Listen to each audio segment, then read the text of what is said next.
Halo semua, perkenalkan nama saya Clarissa Maramis dengan NIM 230211060024. Nah, pada kesempatan kali ini saya akan mempresentasikan hasil praktikum multimedia modul 3 dengan topik HTML dan Bootstrap.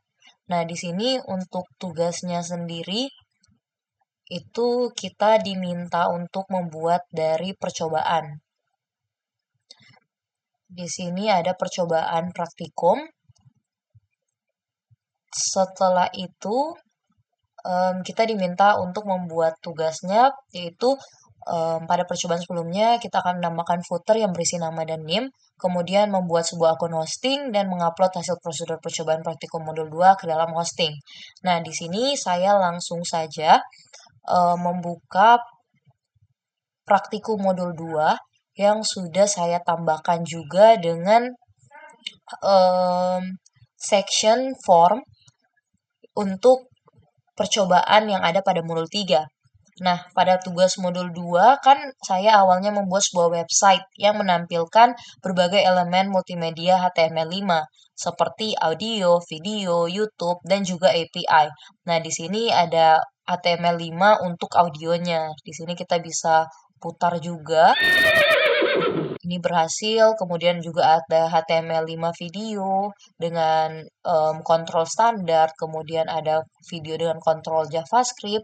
Setelah itu ada juga YouTube videos. Nah, di sini itu kita belum bisa melihat YouTube videonya karena kita belum hosting.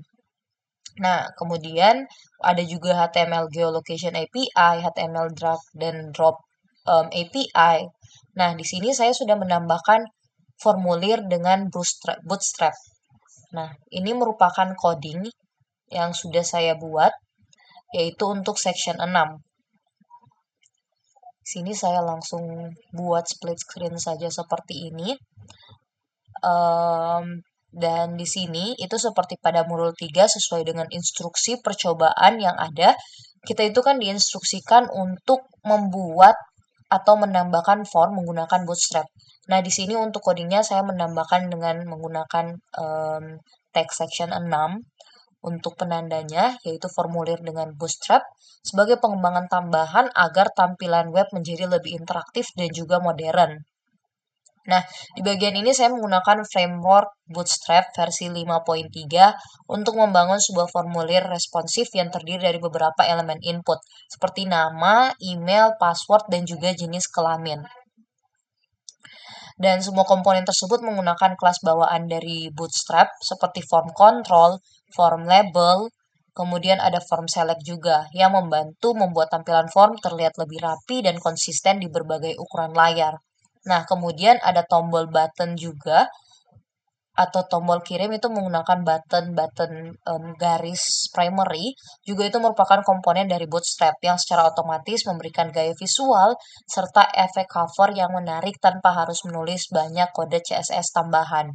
Nah, penambahan section ini itu bertujuan untuk memperluas pemahaman tentang bagaimana Bootstrap dapat digunakan bersama HTML5 untuk mempercepat proses pembuatan antarmuka web yang menampilkan yang responsif dan juga profesional. Dan dengan adanya formulir Bootstrap ini, website itu tidak hanya menampilkan media dan juga API, tetapi juga menunjukkan kemampuan penerapan framework CSS eksternal untuk meningkatkan user experience dan juga mempercantik tampilan web secara keseluruhan. Nah, tapi sebelum itu kita akan melakukan hosting terlebih dahulu. Nah, saya menghosting web saya itu dengan web ini Infinity Free agar ketika kita hosting itu kita tidak perlu bayar. Nah, untuk cara hostingnya sendiri itu sangat gampang, kita hanya perlu buka file manager saja. Kebetulan di sini saya sudah mengganti file yang tadi dengan nama index.html. Setelah itu dia akan jadi secara otomatis dan ketika kita ingin mencari untuk membuka apakah file kita sudah di hosting atau belum, kita bisa langsung mencari dengan menuliskan domain yang setelah kita buat di aplikasi di web ini. Nah, ketika saya cari, maka ini adalah web yang sudah berhasil di hosting. Ini sama persis dan juga tadi YouTube videosnya itu sudah berhasil diputar gitu.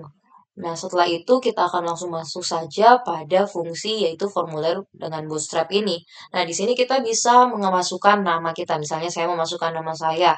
Kemudian di sini saya memasukkan email saya. Nah, untuk password sendiri misalnya saya membuat password saya. Nah, di sini juga ada kita diminta untuk memilih jenis kelamin. Sini saya memasukkan dan ketika ini adalah efek hover yang telah saya buat tadi dan ketika kita kirim maka dia akan kembali lagi ke bagian atas. Nah, setelah itu juga sesuai dengan instruksi bahwa kita harus menuliskan nama dan juga name. Dan sekian dari penjelasan saya tentang modul 3 ini, kiranya video ini dapat menunjukkan pemahaman saya terhadap modul. Terima kasih.